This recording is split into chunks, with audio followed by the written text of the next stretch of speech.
So this is one thing I never knew about you guys, but until I read up about it, where there's been a concept to the three albums since day one, and obviously it's based around Medina Lake, and it's based on the mystery of a girl, and it spanned three albums. I Yeah. never knew about it up until now, and it blew my mind at the fact that this all happened, and it was all schemed from day one, and it was Yeah. by you. How does that concept work, and how did that kind of come into place?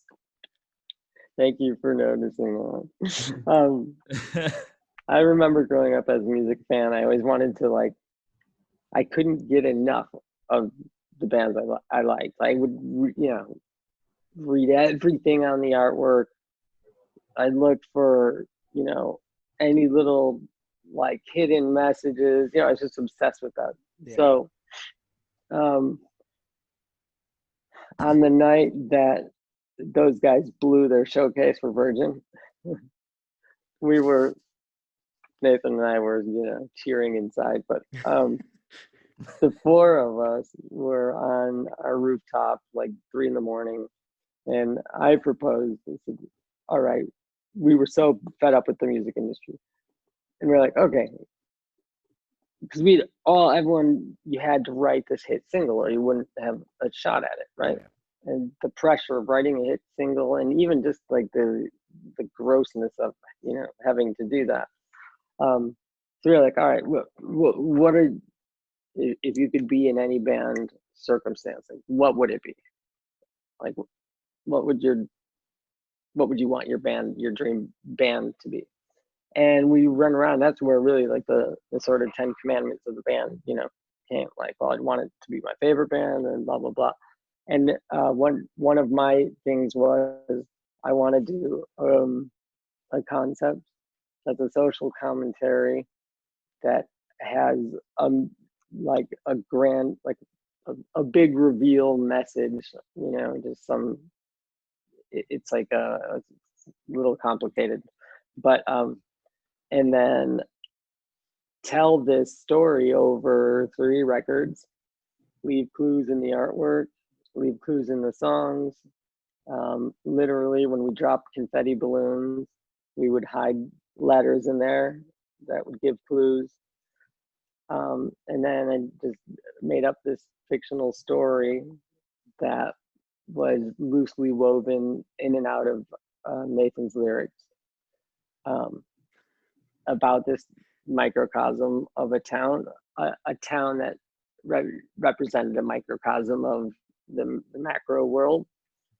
And then I was so naive and pretentious to think that we'd be able to even get to 3 records. You know what I mean?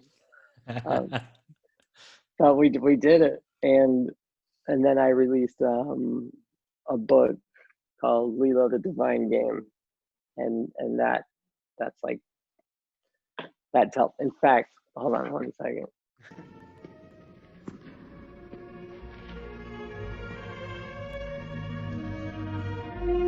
I stole this from my sister because I don't have any, but this is it. Wow. Cool. I sold Awesome. out of them, and what I did was I wrote. So I wrote the story, but then I hate artists who write lyrics that are so obscure that people think they're geniuses, because it makes no sense when they just got it from a road sign. You know what I mean?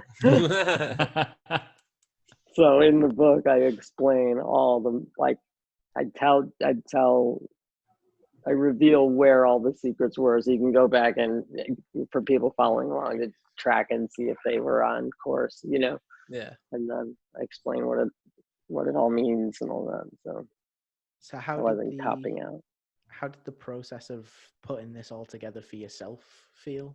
And Nightmare. it down? I can imagine. Yeah, no. Absolute nightmare. But when we got to World War III, we had a lot of piss and vinegar. I was really pissed off, and the whole sort of message, the whole story is basically we are giving advice to a future generation, like a warning to a future generation that if you keep enacting this value system, this will be the consequence. And then it ends in, it's all about the mystery of where and who this Adelia character is. And it winds up being you and all of us, right? I was going to say, Just being born. That. Yeah, spoiler alert. So then the last paragraph, I think, or last page, it's like I'm cheering this person on as they're giving birth, and then I switch from like first person to third person, where I'm wishing everybody the best of luck. Now you go get them. Have a great Leela the Divine game, something like that. Cool. I like that. That's cool.